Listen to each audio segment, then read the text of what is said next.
Hello everyone, this is me Nazia and you're watching me on English News and I'm back with another episode of Straight Talk जहाँ होता है fun मस्ती and chit chat unlimited. आज इस person से मैं आपको मिलवाने वाली हूँ, उसके कश्मीर से लेकर कन्याकुमारी तक चर्चे छाए हुए हैं। अब उनमें ऐसा स्पेशल क्या है मैं क्यों बताऊँ, सीधा मिलवा ही देती हूँ।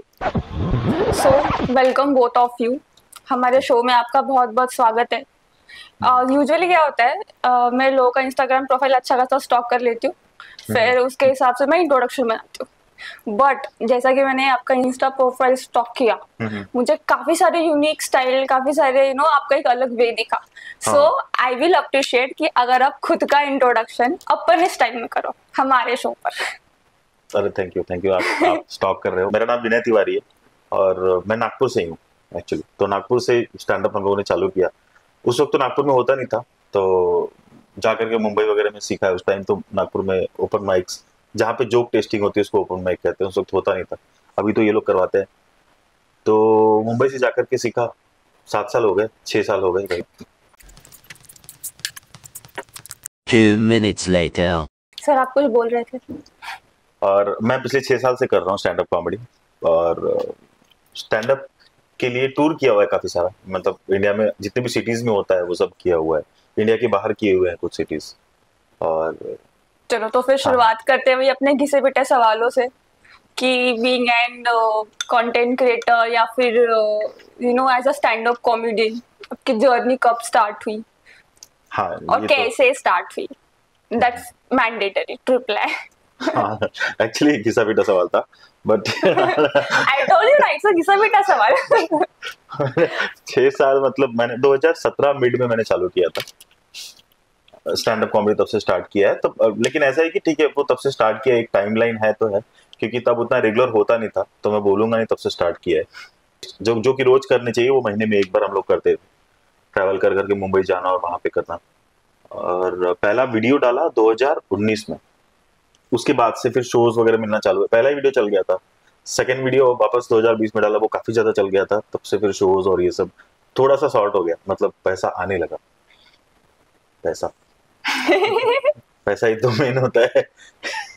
बात तो सही है। तो sir how do you figure out कि मुझ में वो स्टैंड अप कॉमेडी का कीड़ा है और मुझे स्टैंड अप कॉमेडी ही करनी है एज अ करियर ऑप्शन?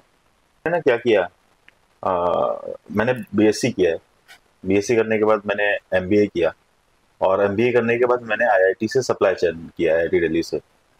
और फिर उसके बाद मैंने मार्केटिंग में जॉब लिया, तो मुझे रियलाइज हुआ कि मैं कॉमेडी अच्छी कर सकता हूँ। और स्टेज से कनेक्टेड ही था मैं पहले से ही, कुछ ना कुछ करता था। पहले डांस करता था, मॉडलिंग करता था, फिर एक्टिंग भी किया है मैंने कुछ टीवी सीरीज छोटी मोटी में। तो मुझे पता चल गया कि ये नहीं करना चाहिए मेरे को। तो हाँ, बस मतलब स्टैंड अप पहली बार देखा, मुझे पता चला कि ऐसा स्टैंड अप होता है और कुछ है स्टेज से कनेक्टेड। तो एज अ हॉबी स्टार्ट किया मैंने। ऐसा नहीं किया कि मेरा तो जॉब सॉर्टेड है, मेरा एजुकेशन अच्छा है, जॉब सॉर्टेड है, तो जस्ट मैंने ऐसे ही स्टार्ट कर दिया था कि हाँ चलो ये करते हैं, वीकेंड में स्टेज पे जाएंगे कम से कम ना, कुछ तो कर सकते हैं। स्टैंड अप कॉमेडियन करना चाहे, मतलब बनना चाहे, I want to be stand up comedian, तो क्या क्वालिफिकेशन होता है? एक कोर्स होता है जो मेरे पास मिल जाएगा सिर्फ 3000 रुपए में। नहीं, ऐसा कोई कोर्स नहीं होता है।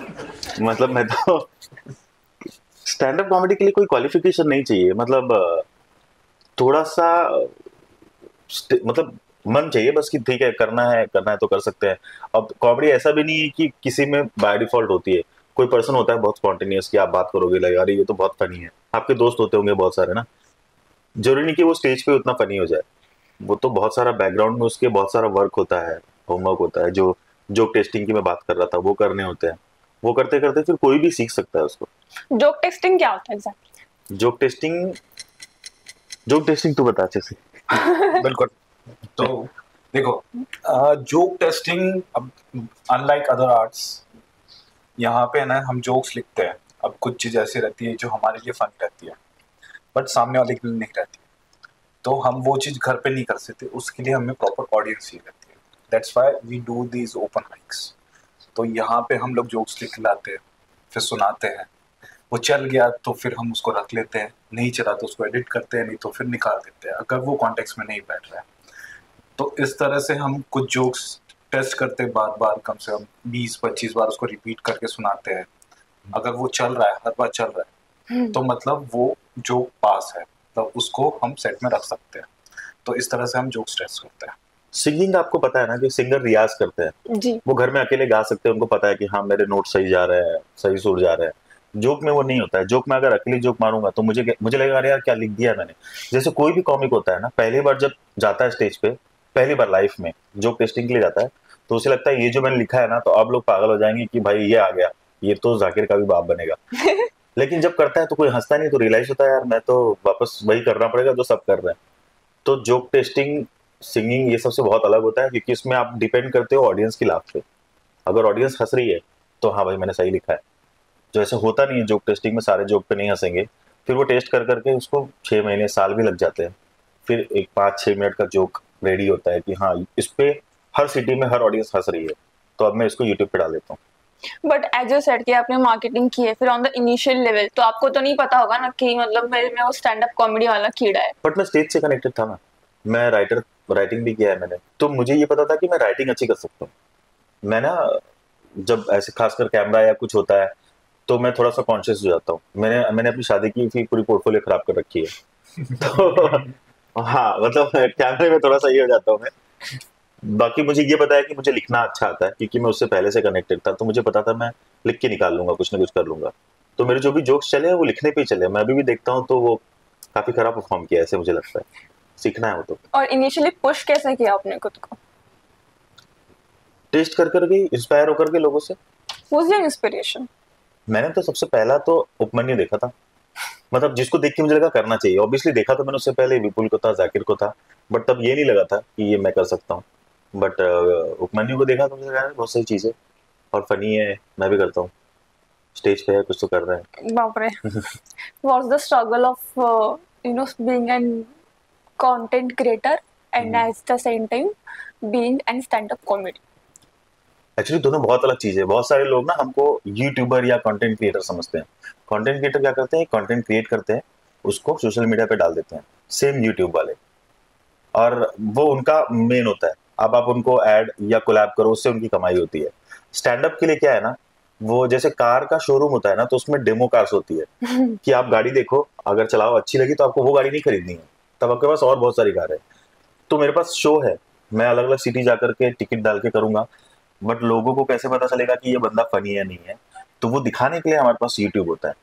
ओके। तो हम लोग कंटेंट क्रिएटर नहीं है। हम लोग यूट्यूब पे जो वीडियो डालते हैं वो टेस्टेड होता है, टाइट होता है, ट्राई करते हैं अच्छा जाए, उसको लोग देखे पसंद करे, तो हमारा शो देखने के लिए है, वो यूट्यूब पे नहीं होता है।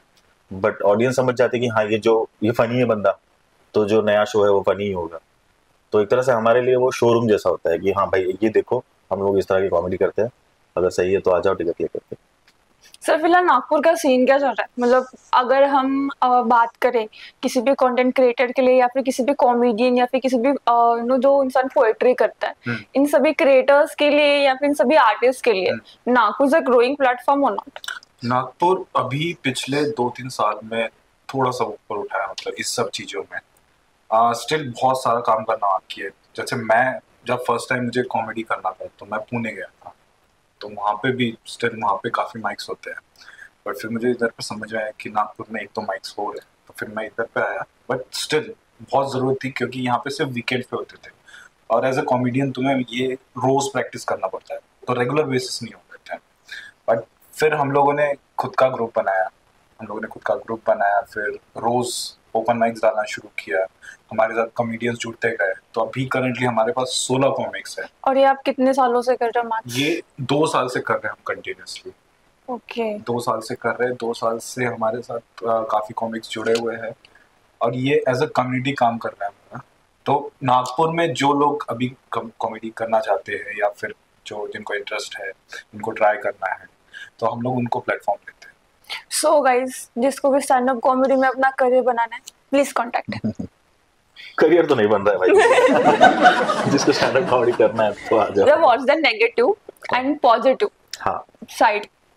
देखो, करना है तो जलील होने के लिए रेडी रहना। पहले तो 1 साल जलील होना तुमको स्टेज पे, मतलब घर वाले ऑडियंस सब बोलते हैं कि भाई क्यों कर रहा है। नहीं, आप 2 नेगेटिव साइड बताइए और आप 2 पॉजिटिव साइड बताइए। पॉजिटिव देखो, अगर आपका हॉबी है, अगर आपको अच्छा लगता है ना कि आप कुछ बोल रहे हो, आपकी वजह से कुछ लोग हंस रहे हैं, किसी किसी को होता है कि हाँ इसी में मजा आता है, तो फिर आप करो। स्टेज से कनेक्टेड रहना चाहते हो तो करो।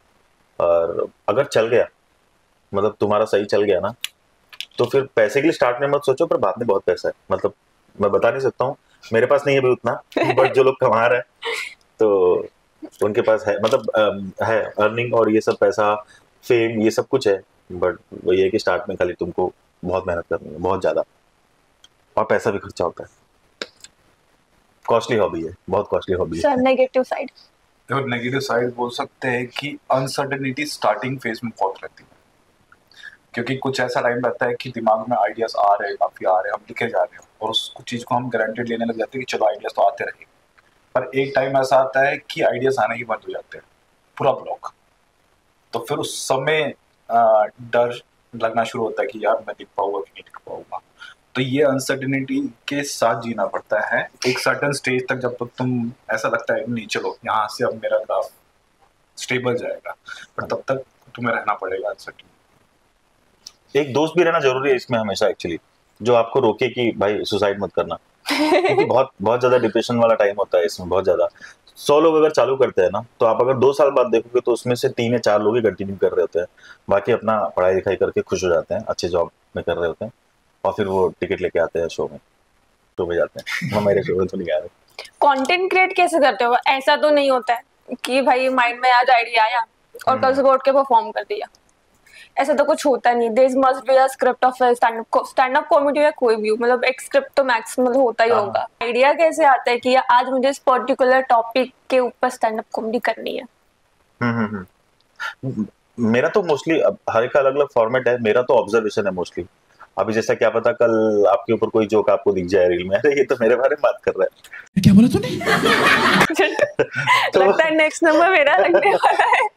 तो ऐसे मेरी वाइफ कोई चीज के लिए मुझसे झगड़ा कर रही होती है, तो उसके दिमाग में वो मुझसे लड़ रही है, पर मेरे दिमाग में हाँ और बोल, मैं लिख रहा हूँ। तो मैं तो सब लिख डालता हूँ, सब बता देता हूँ।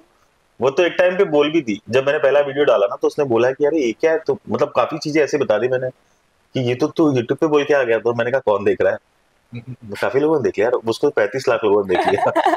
तो मुझे समझा लोगों को अपने घर से ज्यादा ना दूसरे के घर में ज्यादा इंटरेस्ट है, वही बेचो।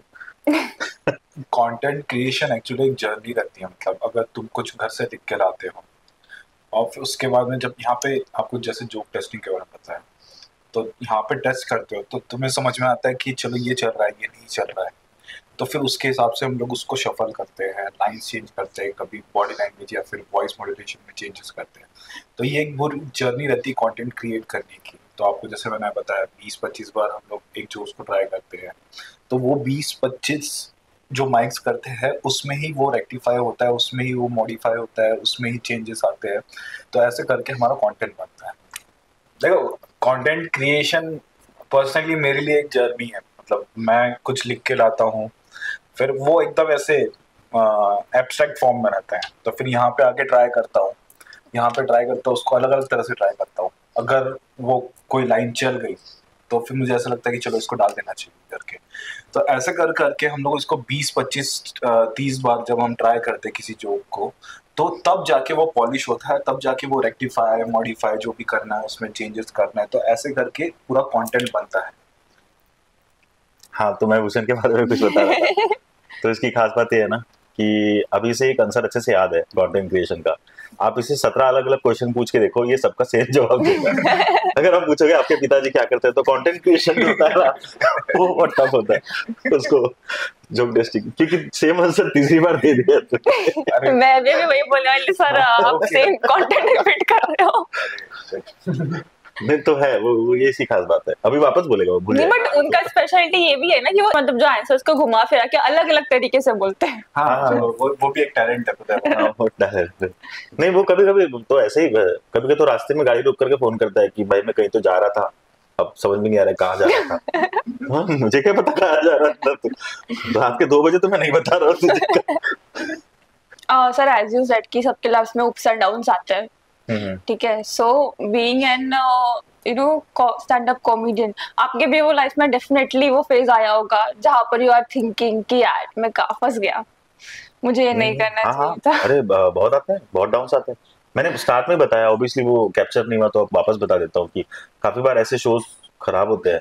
इनिशियल में तो बहुत ज्यादा, मतलब इतना है कि एक वेबसाइट है, उसका नाम एनसाइक्लोपीडिया है, उसमें ना 13-14 अलग अलग सुसाइड के तरीके हैं, वो मुझे सारे याद है। सारे रट लट है। हाँ सारे मुझे पता है कैसे करने होते हैं।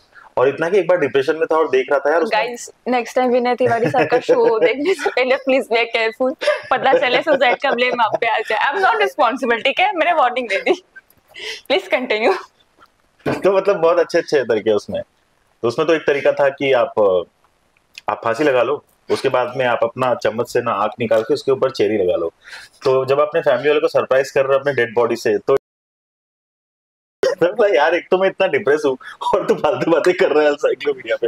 मैं बंद कर दिया, मैंने कहा नहीं, वापस ट्राई करूंगा और मेहनत करूंगा मैं सुसाइड करने के लिए अलग तरीके बेटर है। तो इसके लिए कोई एक ग्रुप या कोई दोस्त रहना जरूरी है अगर आप इस जर्नी में हो तो। अकेले बड़ा मुश्किल होता है।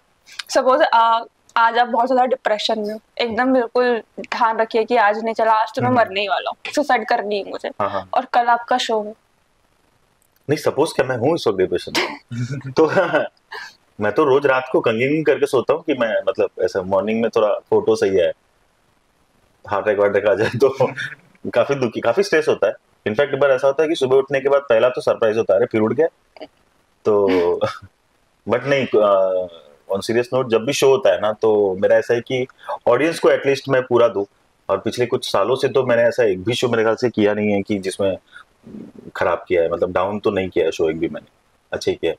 मेरा ये है कि मैं क्या कंडीशन में हूँ वो मेरा प्रॉब्लम है, बट जो ऑडियंस देखने आई है टाइम और पैसा दे करके ना वो खुश होके जाए, तो वो तो मैं मेक श्योर करता हूँ। अच्छा, ये जो सवाल मैं पूछूंगी, मैं चाहती हूँ कि इसका जवाब मुझे पूरी ईमानदारी के साथ आप मुझे इस सवाल का जवाब देंगे। आप सीधा बोलो ना, भूषण से पूछना है। नहीं, on a very serious note. अच्छा ठीक है। ईमानदार हूँ मैं बहुत। ये तो फिर कंटेंट क्रिएशन जो होता है ना, मैं पहले ही बोल देता हूँ बहुत टफ होता है, उसमें हम अलग अलग जोक ट्राई करते हैं। अच्छा, okay, moving to the question guys. पूछो। तो महीने का कितना कमा लेते हो? ओह अच्छा ये सवाल था क्या? महीने का मुझे मैं पता है क्या, मतलब ऐसे में छिपाने के लिए नहीं बोल रहा हूँ, बट मैं ना फिगर्स और ये सब में ना बहुत ज्यादा वीक हूँ। जैसे कि मैं जब जॉब भी मतलब जॉब कर ही रहा हूँ अभी भी, मुझे आज तक मेरा एग्जैक्ट सैलरी नहीं पता है कितना है।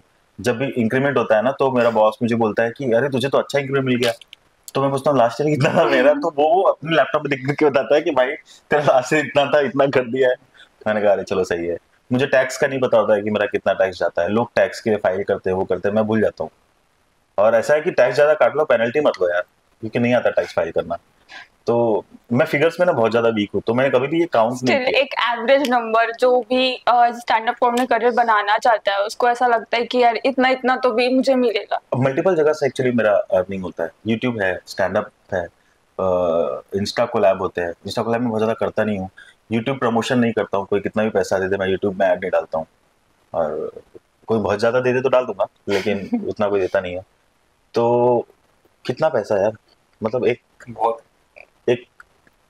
एक कार खरीद सकता हूँ सेकेंड हैंड, नहीं थर्ड हैंड शायद। अरे कहना क्या चाहते हो? कार, हाँ ऐसी छोटी वाली गाड़ी आती है हॉट व्हील्स, कबाड़ से कर सकते। हॉट व्हील्स तो ले लेता हूँ, मेरे पास कलेक्शन है हॉट व्हील्स के। एक एवरेज नंबर अगर आप देना चाहो ऑडियंस को अपने, तो कितना भी घुमा फिरा लो, क्वेश्चन मेरा वही रहेगा। एक एवरेज नंबर दे दो हमारी ऑडियंस को।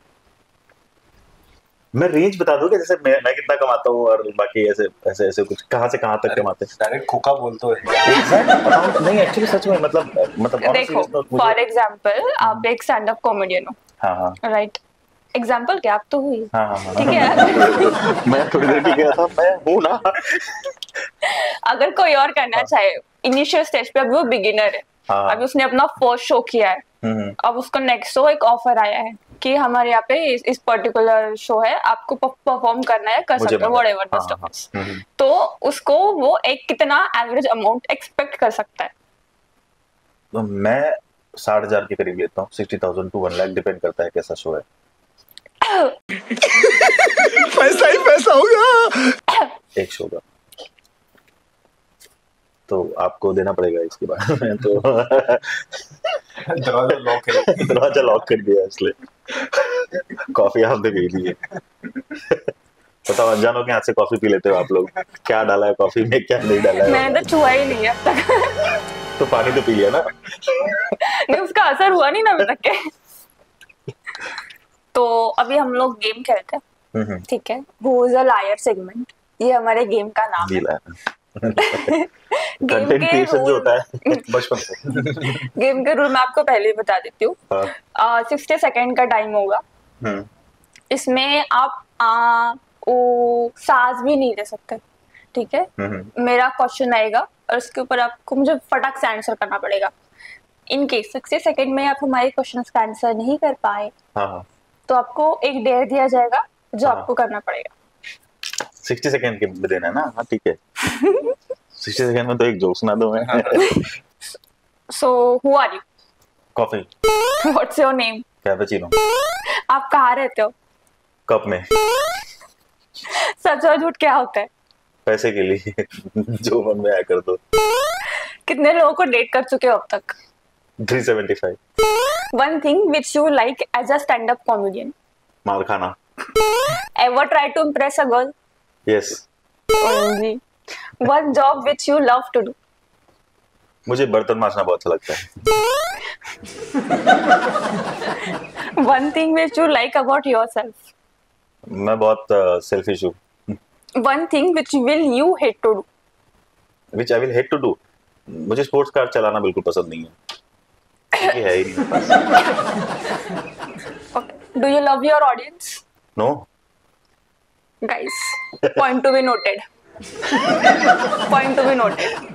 सच बाहर आ गया। मैं जब वहां रहता था ना बैचलर में, तो बर्तन हम तब मांजते थे जब अगर हमें मैगी बनानी है, एक प्लेट चाहिए ना, तो इतने बड़े बर्तन जो खराब हो रखे हैं महीनों से, उसमें पेड़ उग जाते थे, तो उसमें से एक प्लेट खोजते थे और फिर उस नाक बंद करके उसको धोते थे क्योंकि मैगी खानी है। तो और फिर चम्मच कौन धोए, वो उसमें खोज भी नहीं पाते थे चम्मच कहाँ चला गया, तो फिर ऐसे हाथ से मैगी खाना होता था। फिर वो मैगी का प्लेट वहां जाता था, फिर उसमें मैगी के पेड़ उगते थे। तो हाँ, मुझे बिल्कुल पसंद नहीं। मेरे पार्टनर भी ऐसे थे। ये क्या है? अच्छा, टेल मी टू थिंग्स जो आप बहुत ज्यादा रिग्रेट करते हो being an stand up comedian, and on the another side two things जो आप बहुत ज्यादा पसंद करते हो being an stand up comedian. तो यार मैंने थोड़ा सा फेमस होने के पहले ही शादी कर ली थी, वरना अच्छा कुछ ऑप्शन मिल जाता मुझे, है ना? इसलिए मैं बोल रही थी कि यार अपना पर्सनल कंटेंट डालो इंस्टाग्राम पर भाई। ये रिग्रेट है। वैसे खुशी भी इस बात की है कि मैंने फेमस होने के पहले शादी कर ली, क्योंकि एक्चुअली उसी के ऊपर तो जोक कर करके फेमस हुआ। अदरवाइज मेरे अपने जोक्स तो नहीं चल रहे थे। अच्छा, घर में जाके पिटाई नहीं होने वाली क्या जो आप नहीं, इतने स्टेटमेंट्स बोल रहे हो? हाँ, एक्चुअली वो हमारा डील है, वो डायरेक्ट पैसा मांग लेती है। कहते हैं कि 50% मेरा, बाकी जो बोलना है वो। नहीं, हम आप पे ट्रस्ट करते हैं कि आपको ऐसा लगता है किसी चीज से कलेश हो सकते हैं तो आप उसको एडिट कर दो। नहीं, इतना ट्रस्ट नहीं करना चाहिए किसी इंसान पर यार। भरोसा कर सकते हैं आप। इनको तो नहीं करना चाहिए। मेरा न्यूज़ चैनल, हमको तो मसाला ही चाहिए होता है। ये तो व्यूज के लिए घर जला दे भाई। सब लोग आपको as a stand up comedian जानते हैं, और जितना भी लोग आपको जानते हैं वो आपके जिन्होंने आपके शोज अटेंड करे हैं, या फिर जो आपको इंस्टाग्राम पे मेरी तरह स्टॉक करते हैं ऑब्वियसली, तो वही लोग आपको जानते हैं as a stand up comedian. But what's your other side, what's your other personality? क्योंकि सबके देखो दो चेहरे होते हैं। एक पहला जो सबको दिखाता है, I am very happy, I am doing this, I am doing that, but on the another side person बंदा खुद से लड़ रहा होता है अलग अलग चीजों को लेकर, डिप्रेशन का फेज होता है, एक बहुत नॉर्मल लाइफ होती है, इंसान घर पे जाया, बीवी बच्चों के साथ बैठ के खाना वाना खाया, फ्रेंड्स के साथ Netflix and chill. So what's your other life? होता है, मतलब मैं स्टार्ट से बोल रहा हूँ, और क्योंकि बीइंग अ कॉमिक मैं उसको बहुत ज्यादा लाइट वे में बोल रहा हूँ, बट होता है काफी ज्यादा स्ट्रेस और बहुत ज्यादा डिप्रेशन वगैरह से जाना होता है। और अदर साइड मैं एक्चुअली मैं बहुत ज्यादा इंट्रोवर्ट हूँ, आपको पता है? नहीं। तो जब सबसे पहले बार मैंने किसी को बताया, जब मैं सीख रहा था, जैसे कि अभी ये ओपन माइक वगैरह की बात कर रहा है ना, जब मैं ओपन माइक कर रहा था लोगों को बताया कि मैं स्टैंड अप कर रहा हूँ, तो बोले तू मजाक मत कर, बात तो करता नहीं है। तो वो मैं बहुत अलग, मतलब अभी बात कर रहा हूँ आपसे अलग लगूंगा, आप स्टेज पे देखोगे अरे ये तो ऐसे बात कर रहा है, वहां तो बहुत ही सीरियस टोन में बात कर रहा था। तो मेरा सेकंड साइड यही है कि मैं बहुत अलग हूँ, मतलब ऑन स्टेज और ऑफ स्टेज काफी अलग हूँ। तो जो ऑडियंस है जो मुझे इंस्टा और इससे जानते हैं, तो उन्होंने रियल में तो मतलब नहीं पता उनको कि मैं कैसा हूँ, वो मिलने के बाद। अच्छा, अगर कोई पूछे दैट हु इज विनर, तो क्या रिप्लाई करोगे? सपोज खुद से ही आपने सवाल पूछ लिया आज। सीरियस टाइप का काफी Like you are standing in front of mirror हाँ today early in the morning and you are asking, hi Vinay, how are you? What will be your reply? जिंदा हूँ, खुश हूँ। हाँ रोज रात को कंघी करके सो रहा हूँ। इनकी कल फोटो अच्छी आएगी। नहीं ऐसा नहीं है, मतलब ऐसे ही मैं बोल देता हूँ, बट ठीक है, सही चल रहा है। काफी सारी चीजें कर ली लाइफ में, मतलब बहुत सारी पार्टी वार्टी की एक टाइम पे, जॉब बढ़िया कर लिया, पढ़ाई बढ़िया कर ली, मुंबई में कर ली, मुंबई में रहा हूँ काफी सालों तक के, शोज कर लिए, अभी और करना है, मतलब सब चीज मीडियोकर लेवल पे कर लिया है, अब थोड़ा बेटर हो जाए तो सही है। अच्छा, वन थिंग जो आप बहुत डेस्परेटली करना चाहते हो, बहुत सी चीजें, जैसा कि आपने अभी सर जैसा कि आपने बताया कि आपका एक कम्युनिटी है खुद का, सो हम सब लोग जब भी स्टैंड अप कॉमेडी या फिर किसी आर्टिस्ट की बात करते हैं तो बहुत पॉजिटिवली उस चीज को ना रिफ्लेक्ट किया जाता है कि ये करियर बहुत अच्छा है, यू नो, दिस वो उस लेवल पर चला जाता है। बट सर इस पूरे करियर का एक डार्क साइड भी तो है जो लोगों को अभी तक नहीं पता है, सो आप एक ऐसा डार्क साइड हाईलाइट करना चाहोगे? डार्क साइड नहीं बोल सकते, बट थोड़ा हार्श टाइप का है। मतलब अगर तुम कोई कॉमेडी रूम रन कर रहे हो तो अब तुम जब कॉमेडी सुनते हो तो ऐसा लगता है कि भाई चलो वो बहुत जगह जहाँ पे हंसी आ रही है, लोग एकदम खुश हो गए, ऐसा नहीं होता है। बट जब कुछ ऑर्गेनाइज करते हो तो तुम्हें ना डिसिप्लिन रखना पड़ता है। अगर डिसिप्लिन नहीं रखा तो तुम एक अच्छा शो नहीं करा सकते। जैसे अगर कोई कॉमिक्स आ रहे हैं तो उनको प्रॉपर सीक्वेंस देना, फिर कब बुलाना है, क्या बुलाना है, ऑडियंस आ रही है उनको कैसे मैनेज करना है, तो ये सब, although it's a comedy, but ये सब चीज़ें तुम्हें मैनेज करनी पड़ती है। और इसके लिए कभी कभार ऐसा होता है कि तो में हो जाती है, काफ़ी कुछ बोलते हैं, कलेश हो जाते हैं। तो ये एक हार्श है कि भाई तुम्हें डिसिप्लिन मेंटेन करने के लिए हर वो चीज़ करनी पड़ती है जो ज़रूरी है, उसके लिए भले ही तुम्हें हार्श होना पड़े। बट अगर कोई you know stand up comedy बनना चाहे तो आप उसको एक क्या वे दोगे कि you have to do this first, then you will get this, उसके बाद तुम्हारा ये सब चीजें होगा, तो एक प्रॉपर वे जो अभी तो, बनना चाहे कोई। वे तो मैं दे नहीं सकता क्योंकि मैं खुद बन रहा हूँ, अभी मैं खुद सीख रहा हूँ, तो वे तो से खुद ही ढूंढना पड़ेगा। हम यहाँ पे प्लेटफॉर्म प्रोवाइड करेंगे, तुम अपना कंटेंट लाओ, यहाँ पे टेस्ट करो, लेकिन वे तो तुम्हें खुद ही बनाना पड़ेगा। और ये चीज करने का एक पॉजिटिव साइड में बताता हूँ आपको, बीइंग हार्श, मतलब कि उससे पता लग जाता है कि कौन सा बंदा कितना डेडिकेटेड है। अगर वो ये सब कुछ सह के भी स्टिल आ रहा है और कर रहा है और प्रॉपर फॉलो कर रहा है रूल्स, तो उससे हमें समझ में आता है कि भाई ये डेडिकेटेड है, इसको और स्पॉट्स देने चाहिए, इसको और मौका देना चाहिए। तो ये ऐसी चीजें काम करती है। वरना काफी सारे लोग आते हैं कि बस मेरे को माइक पकड़ के एक फोटो चाहिए और मैं फेसबुक पे, इंस्टा पे डाल दूंगा और सब लोग बोलेंगे अरे वाह कॉमेडियन बन गया। ऐसा नहीं होता है, डिल्यूजन में चले जाते हैं और हम लोगों का टाइम भी वेस्ट करते हैं उसमें। तो इसलिए ये लोग थोड़ा हार्श होते हैं, तो ऐसे लोग तो फिर एक दो बार के बाद आना बंद कर देते हैं। जो सीरियस है वो आते हैं, और सिर्फ नागपुर में नहीं, वो सारे सिटीज में कि जो सीख रहे हैं वो गाली वाली खाते हैं कि इतने टाइम पे 5 मिनट, मतलब 5 मिनट में खत्म करना है, 5 मिनट से 10 सेकंड 12 सेकंड ऊपर भी नहीं, तो फिर नेक्स्ट टाइम उनको स्लॉट नहीं मिलेगा। और स्लॉट यानी जो टेस्टिंग की बात कर रहा था बार बार, ये वो वही है कि वो प्रोसेस से ही होके जाना पड़ेगा, और अब नागपुर में है वो अवेलेबल। जो एफसी का नाम मैंने आपको स्टार्ट में बताया, वो लोग प्रोवाइड करवा रहे हैं। तो वो लोग स्टेज प्रोवाइड करवाते हैं, वहाँ पे रजिस्टर करो, आकर के परफॉर्म करो और देख लो कि तुम बन सकते हो नहीं बन सकते। ओएफसी ऑरेंज फ्लेवर्ड कॉमेडी, मतलब उसका फुल फॉर्म, ओएफसी का full form orange flavoured comedy, वो बताया उन्होंने। अच्छा, क्या एडवाइस देना चाहोगे हमारे ऑडियंस को, मतलब जो ऑडियंस इस को फिल्म में आना चाहता है? बताओ। भाई सीधा मना किया जा रहा है। सीधा भाई बताओ, मतलब कितना कंपटीशन है भाई। कम हो जाएगा। टिकट खरीदने वाला कोई तो बचे, सब इन्फ्लुएंसर बन गए, सब स्टैंड अप कॉमिक बन गए, तो टिकट ले रहे कौन? और फिर बोलते हैं हमारी टिकट नहीं बिक रही। कैसे बनेंगे? बगल वाला भी तो वीडियो बना रहा है, तुम्हारी सब ऑडियंस शो कर रही है। तो बेसिकली कंपटीशन बहुत टफ है, बहुत ज्यादा टफ है, और अब बहुत ज्यादा हो गया है। जब मैं स्टार्ट में किया था तब उतना नहीं था, तब यही था कि एक्सेसिबिलिटी भी नहीं थी, वो अलग चैलेंज था। अब एक्सेसिबिलिटी है, रिकॉर्ड कर सकते हो, सब कुछ कर सकते हो, बट अब पर डे कितने, मतलब हजारों वीडियो पर डे आ रही है यूट्यूब पे, तुम्हारा वीडियो कहाँ खो जाएगा पता नहीं चलेगा। तो ये है। ओके, सो लास्ट क्वेश्चन, ठीक है, आपको कैसा लगा इंटरव्यू में? मस्त लगा, एकदम मस्त। तुझे कैसा लगा मतलब? अच्छा लगा, बहुत मस्त लगा। नहीं, ऐसे बहुत दिल पे सही लगा। पत्थर रख के मत बोलो, आप बिल्कुल कैजुअली बोल सकते हो। Who's the liar अभी भी खेल रहे हैं। उस दलाल खत्म हो गया। देखो पैसा ऐसी चीज है ना कि इंसान से कुछ भी बुलवा सकता है। तो आप दे दो, मैं क्या बोलना है बोल दूंगा। रिच मींस तो बेस्ट है भाई। So guys that's it for today and this is Vinay Tiwari. Let me know कि आपको इनका इंटरव्यू, इनकी अदर पर्सनालिटी कैसी लगी and also do let me know कि आप नेक्स्ट इंटरव्यू किसका देखना चाहते हो।